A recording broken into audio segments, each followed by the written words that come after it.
interpretação é algo passível a, como a palavra diz, interpretação.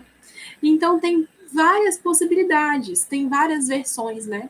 Não significa que uma versão está mais correta do que a outra, necessariamente, ou que uma está errada, né? Não significa isso, ok? Aquilo que eu sempre falo para vocês a respeito de escolhas, tá? Escolhas interpretativas. Mas, dito isso, primeira coisa que a gente tem que saber, primeira coisa que a gente tem que fazer ao interpretar qualquer coisa, a gente tem que primeiro entender pra gente, para depois a gente conseguir passar para o outro. A Libras, assim como o português também, muda, né? Vai evoluindo. Nós temos as evoluções linguísticas aí por causa disso, tá? Mas nós precisamos entender. Se a gente mesmo não entender o que está cantando, a gente nunca vai conseguir fazer uma interpretação minimamente decente, tá? Então, primeira coisa, de qualquer música, qualquer coisa que você vai interpretar, na verdade, você precisa saber do que você está falando. Você precisa compreender o que está sendo dito. Se vocês pesquisarem aí na internet, vocês vão ver várias interpretações diferentes, várias possibilidades diferentes da mesma música. E tem algumas pessoas que têm opiniões divergentes sobre isso, inclusive, tá? Algumas pessoas acreditam que para você, o hino nacional especificamente, que você tem que fazer português sinalizado. Por quê? O hino nacional, por ser algo muito importante, muitas pessoas acreditam, muitas pessoas defendem que é importante que o surdo saiba exatamente o que é, da forma que é, né? Sem aquelas exibições artísticas, né, que uma música geralmente tem. Vocês vão ver aí, se vocês pesquisarem, vocês vão ver várias versões diferentes, tá?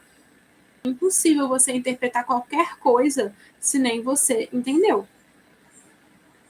É o que eu falei. A primeira coisa para a gente interpretar o que for que seja, nós temos que entender primeiro para nós mesmos, para depois a gente conseguir passar aquilo para frente, tá? Então, vocês vão ver várias interpretações diferentes aí, como eu disse, tá? É muito similar à Bíblia. Eu também sou a favor de que os surdos, quando você for interpretar um texto bíblico, enfim, você tem que interpretar ao pé da letra, entre aspas. Não significa que é ao pé da letra, não significa que é português sinalizado. Aqui eu estou falando das metáforas, estou falando das histórias específicas, entende? Porque o surdo precisa saber do que está sendo escrito ali, né? Ele precisa buscar o próprio... Primeiro que, a parte quando a gente fica assim, né, facilitando a vida do surdo demais, isso, na verdade, é um tipo de capacitismo. Ou seja, nós estamos dizendo que o surdo não tem a capacidade de entender da mesma forma que nós. Então, a gente não pode também facilitar muito ali, não. Tá? Não é a mesma coisa de fazer um português sinalizado, mas também não é fazer tudo mastigado, não é fazer tudo, né, entregar tudo de mão beijada, digamos assim, né? As duas questões que mais pegam, gente, vocabulário, não, primeiro, né, você entender as palavras, entender o significado daquilo que a gente está cantando, e segundo, o vocabulário daquilo, né? Então, assim, você tem que ter o vocabulário. É por isso que intérprete, não existe intérprete só de Libras.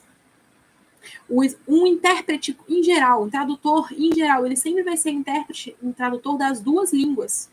É impossível você ser intérprete de uma língua só. Não existe intérprete de Libras. É intérprete de Libras e português. Então, você tem que ter o conhecimento das duas línguas que você está fazendo a interpretação. Então, tem que ter o conhecimento do português, você saber o que significa o texto, enfim, o que for que você esteja interpretando, e tem que ter o conhecimento de Libras, para você saber quais sinais você vai usar. Mas quando a gente vai fazer música em geral, a gente tem mais liberdade para brincar com os sinais. Eu já falei sobre isso para vocês em outras lives, né? Lembrem-se disso. Há pessoas que defendem o português sinalizado puro, limpo ali, limpo na verdade não, né? Sujo para caralho, Libras bem suja, para falar do hino nacional, tá? Eu acredito que tem que ter um equilíbrio aí. A gente pode brincar, a gente pode colocar uma veia mais artística, mas mantendo ao máximo possível a estrutura, a da letra da canção, tá? Aproveita também para compartilhar essa live para a galera, para seus amigos assistirem e aprenderem também, ok? Antônio mandou aqui, intérprete de cada área. Exemplo, palestra de medicina, palestra da área econômica. Deveria ser o certo, viu, Antônio? Deveria ser o certo, tá? Mas não é isso que acontece. Geralmente, é difícil você achar um intérprete específico para área X ou Y, entendeu? Até porque não é obrigação do intérprete ter formação na área que ele vai interpretar. Então, por exemplo, nesse caso, né, intérprete para cada área, um intérprete para medicina, um intérprete na área da economia, seria muito bom, seria perfeito se ele tivesse a formação também na área da medicina, também na área da economia, mas não é o que acontece, a maioria das vezes. E também nem tem como cobrar isso, ok? Feita, assiste, compartilha a live com seus amigos, com as pessoas que precisam aprender Libras, ok? Beijo! Tchau!